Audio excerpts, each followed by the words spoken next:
मार डालेगा आपको अगर उसकी ज्यादा डेटा यूज कर लिया तो, क्योंकि उसको रात में पिक्चर नहीं देख पाएगा वो, अगर आपने उसका डेटा किसी और चीज में यूज कर लिया नेटवर्क, तो उसके प्रति कोई संवेदनशीलता नहीं है।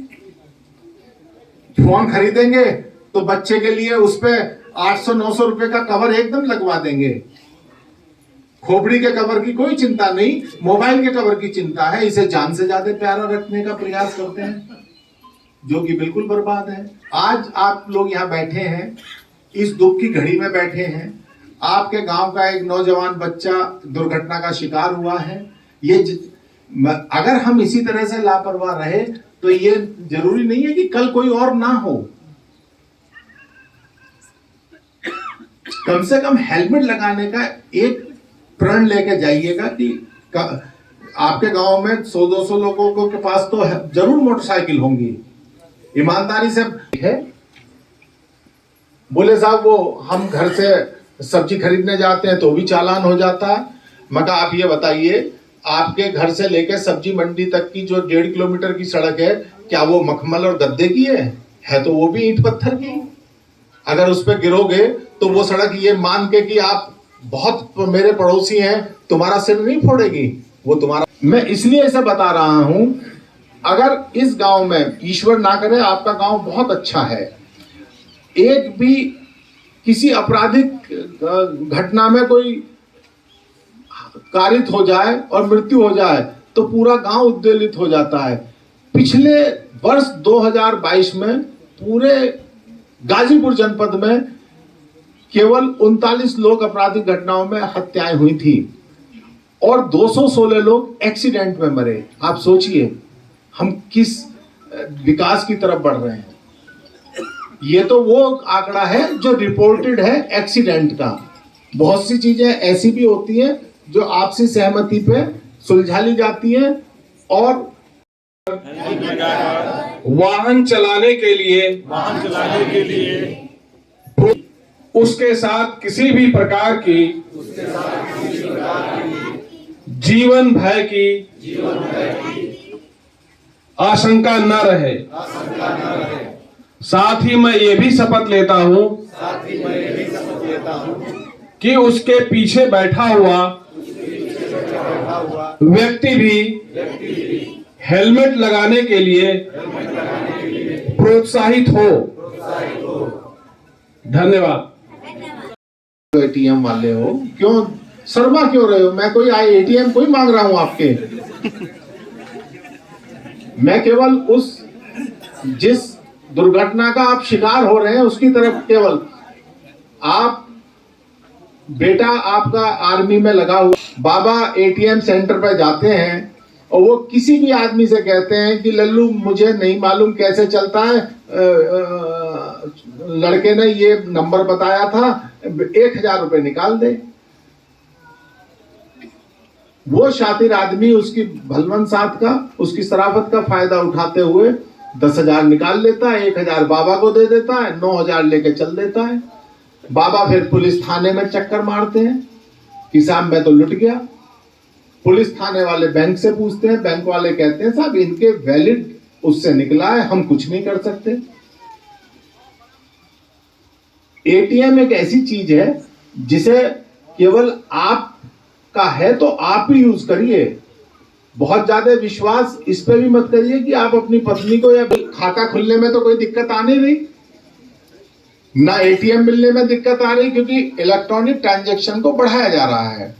इसी के साथ साथ एक और ज्वलन समस्या है ये, अरे भाई आपने टिकट खरीद, आपकी लॉटरी कहां से लग गई? फिर आपको बताया जाता है कि 10 लाख रुपए भी आपके आ रहे हैं। कई बार कोई कहेगा आपसे कि आपका एक पार्सल आया है और उसमें आपकी वो इनाम आ रहा है, कोई भी चीज बता देंगे, इसमें आपसे कोई ना कोई वो लिंक डाउनलोड करा लेगा। इतनी देर में आपका अगर फोन अकाउंट अटैच है तो वो गायब हो जाएगा। फिर आप घूमते रहेंगे, थाने चौकी और व्यवस्था को दोष देते रहेंगे। 10 रुपए की चीज खरीदी, 11 रुपए की चीज खरीदी और आपने 100 का नोट दे दिया, वो आपको चीज नहीं देगा। वो कहेगा साहब 11 रुपए दे दो। वो कहां से आपको 89 रुपीज देगा चेंज के?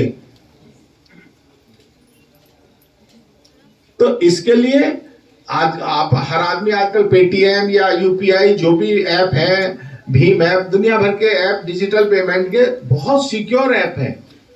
और आपको 11.55 देने हैं तो उतने ही दीजिएगा, नहीं तो दुकान रुपए हमने आम जनों के वापस कराए हैं। लेकिन वो कंडीशन ये है कि अगर आप 24 घंटे के अंदर अंदर उसका आप शिकायत हम लोगों के पास, या एक हेल्पलाइन नंबर है 1930, लिख लीजिएगा 1930। अगर इसे आप अभी मिलाएंगे तो ये तुरंत साइबर कंट्रोल के उस पर जाता है, कॉल सेंटर पे। वो आपसे आपकी समस्या पूछेंगे और तत्काल उस पर रिएक्ट करेंगे। आपके बैंक अकाउंट वगैरह में अगर पैसा ट्रांजिट में होगा तो रुकवा देंगे। तो ये वो लोग वहां करते हैं। सोशलाइजेशन जो आजकल चल रहा है, बिना जाने पहचाने हम लोग अकाउंट बना ले रहे हैं, लोगों से फ्रेंडशिप, कोई भी टॉम एंड जेरी हमें फ्रेंडशिप रिक्वेस्ट भेजता है, हम तुरंत उसे एक्सेप्ट कर ले रहे हैं। इस वर्चुअल वर्ल्ड में जो काल्पनिक दुनिया है, इसमें आदमी औरत और औरत आदमी बन के अकाउंट खोल रहे हैं। आप जिससे दोस्ती कर रहे हैं, हो सकता है वो आपके पिताजी ना हो, वो दूसरे रूप में हो, आप दूसरे रूप में हो। ऐसे इंसिडेंट हुए हैं। बेटा और पिताजी लगे पड़े हैं एक दूसरे। आप किससे इंटरेक्ट, क्योंकि लिख ही रहे हैं ना। जब भी आप बात करने का प्रयास करोगे, वो कहेगा या कहेगी मैं बहुत बिजी हूं, तो आप फिर शुरू हो जाएंगे टाइपिंग करने में। कई बार ये चीजें, आजकल एक और रोग चल रहा है। अक्सर रात में, क्योंकि इस शहर के बहुत प्रतिष्ठा वाले और सम्मानित लोग आके बेचारे धीरे से बताते हैं कि साहब हमारे साथ ये घटना हो गई। रात में या किसी भी समय आपके फोन पे कोई व्हाट्सएप से या फेसबुक से मैसेज आएगा, मीठी मीठी बातें होंगी, आप उसमें उलझ जाएंगे, आप वीडियो कॉलिंग में उलझ जाएंगे, फिर आप ब्लैकमेल होते घूमते हैं, फिर आप पैसे देते घूमते हैं। ये एक नया ट्रेंड चल गया है। इनसे बचने की जरूरत है। प्रतिष्ठा, आपकी मानसिक शांति को भी ये हर लेंगे, छीन लेंगे आपसे, अगर आप सावधान नहीं रहे। ये नए चैलेंजेस हैं जो हर जगह का आदमी इनसे आजकल पीड़ित हो रहा है। जो थोड़ी सी सावधानी के साथ रह रहे हैं, भाई आपके पास कोई, हम बैठे हैं, इससे लगा हुआ बिहार है। बिहार में शराबबंदी है, सभी लोग जानते हैं, और हमारी तरफ शराबबंदी नहीं है। यहां अक्सर ये शिकायत आती है कि बिहार के लोग यहां आते हैं, पीने तक तो सीमित है, भाई यहां मिलती है, अपना ठेके से खरीद के पी ली, कोई बात नहीं, लेकिन यहां से स्मगलिंग करके ले जाते हैं। वो रोग यहां के लोगों को भी छोड़ जाते हैं। गलत तरीके से पैसा कमाने का रोग है, वो स्मगलिंग का रोग है। उसमें यहाँ के लोग भी, स्थानीय लोग भी फिर इन्वॉल्व होने लगते हैं, और वो भी फिर पकड़े जाते हैं। तो कई बार आएंगे साहब, पहली बार घेमर के क्षेत्र के कई लोग इसमें बड़े सक्रिय है। बिहार गया, वहां नोट छप रहे, और वो नोट असली जैसे लग रहे। वो जब हम लोगों ने गौर से देखा, किसी ने आगे शिकायत करी, तो वो भी जैसे अभी हमारे एसपी आर्य साहब ने कहा, ये बड़ी भूमि जो है वो उर्वरा शक्ति